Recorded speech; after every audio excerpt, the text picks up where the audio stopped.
तो hey guys, welcome back to the channel. And आज की वीडियो में हम टॉप 5 अनऑफिशियल जिम्स के बारे में बात करेंगे। तो अगर इस वीडियो पर आए हो तो वीडियो को लाइक कर देना, एंड चैनल पे पहली बार आए हो तो चैनल को सब्सक्राइब कर देना। तो चलो बिना किसी देरी के करते हैं इस वीडियो को स्टार्ट। तो पोकेमॉन एनिमी में हमने अब तक बहुत सारे जिम्स को देखा है और डिफरेंट रीजन में उनके अलग अलग जिम्स होते हैं, जो कि इसलिए बने होते हैं कि कोई भी ट्रेनर अगर किसी जिम में बैटल करने आए तो बैटल में जीतने के बाद उसे एक बैच मिलता है, जिसकी वजह से वो पोकेमॉन लीग में ऑफिशियली हिस्सा ले सकता है। और बिना बैच के कोई भी ट्रेनर पोकेमॉन लीग में हिस्सा नहीं ले सकता।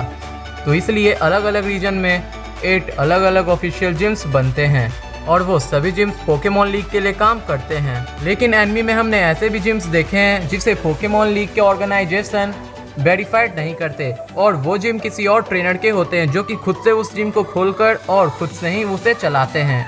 और वहाँ पर कोई ट्रेनर नहीं आता है, और जो भी आता है बस वहाँ से उसे लड़कर जाना होता है, क्योंकि उस जिम में तो बैच मिलते ही नहीं। और बैच भी अगर मिल जाता है तो वो जिम किसी काम का नहीं है वहाँ के बैजेस, क्योंकि वो बैजेस ऑफिशियल नहीं होते हैं। तो आज की वीडियो में हम उन्हीं टॉप 5 अनऑफिशियल जिम्स के बारे में बात करेंगे जिसे पोकेमॉन लीग के ऑर्गेनाइजेशन ने वेरीफाइड नहीं किया है, और वो जिम को कोई और ट्रेनर चलाता है।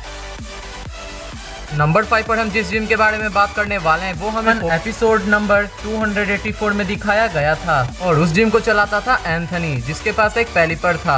लेकिन एंथनी मैच में बहुत चीटिंग करता था, और जो भी ट्रेनर उससे लड़ने आता था वो अपने पैलीपर के मुंह में अलग अलग पोकेमॉन रखता था, जिसकी मदद से उसका पैलीपर अलग अलग अटैक कर पाता था और सामने वाला अपोनेंट हार जाता था।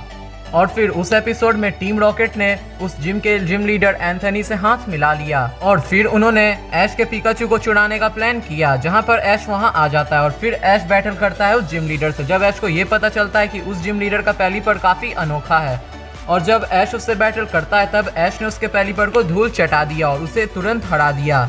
और हराने के बाद ऐश को ये पता चला कि वो पैलीपर सिर्फ एक वाटर और फ्लाइंग टाइप पोकेमॉन है, और अब तक एंथनी मैच में सिर्फ चीटिंग कर कर जीतता था, और वो अपने पैलीपर के मुंह में 3 पोकेबॉल रखता था, जिसकी मदद से वो हर मैच जीत जाता था। और इस बात का पता चलने के बाद एंथनी ने उस जिम को छोड़ दिया, और फिर वो अपने पैलीपर के साथ सफर पर चला गया। यहीं पर एपिसोड खत्म हो जाता है। नंबर 4 पर हम जिस जिम के बारे में बात करने वाले हैं वो जिम हम एपिसोड 256 में दिखाया गया था, और उस जिम चलाता था डोरियन, जो कि एक वाटर टाइप जिम लीडर था। और उस जिम की एक खास बात थी कि वो अंडर वाटर बैटल करता था। डोरियन जो कि वहाँ का जिम लीडर था, और उसने मिस्टी के साथ भी वहाँ बैटल किया था। वो जिन पोकेमॉन को यूज करता था उनका नाम था मैनटैन, क्विलफिश और लैंटैन, और वो जिम लीडर काफी स्ट्रॉन्ग था। लेकिन वो भी एक अनऑफिशियल जिम्स में आती थी, जो कि पोकेमॉन लीग ऑर्गेनाइजेशन द्वारा वेरीफाइड नहीं थी, तो इसलिए मैंने इसे नंबर 4 पर रखा है। लेकिन वो जिम काफ़ी अमेजिंग और ऑसम थी। तो बात कर लेते हैं नंबर 3 के बारे में, और ये जिम भी हमें पोकेमॉन के सीजन 1 एपिसोड नंबर 42 में दिखाया गया था। और यहाँ पर हमें एक नहीं बल्कि 2 जिम दिखाए गए थे जो कि आपस में दुश्मन थे, और वो दोनों शहर में लड़ाई करते थे, और उनके डर की वजह से शहर के लोग हमेशा छुप जाते थे। और उस जिम का नाम था यश और कैश जिम। वो जिन पोकेमॉन का यूज करते थे वो थे इलेक्ट्राबस और साइथर, और इलेक्ट्राबस को यूज करता था यश जिम वाला जिम लीडर जिसका नाम यश था, और कैश जिम वाला जिम लीडर इलेक्ट्राबस को यूज करता था और उसका नाम कास था।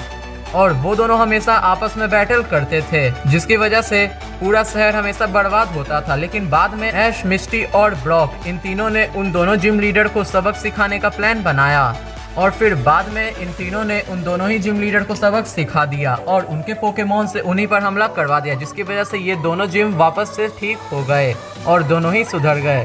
तो मैं रिकमेंड करूंगा आप सबको कि आपको इस एपिसोड को देखना चाहिए, क्योंकि ये एपिसोड काफ़ी अमेजिंग था।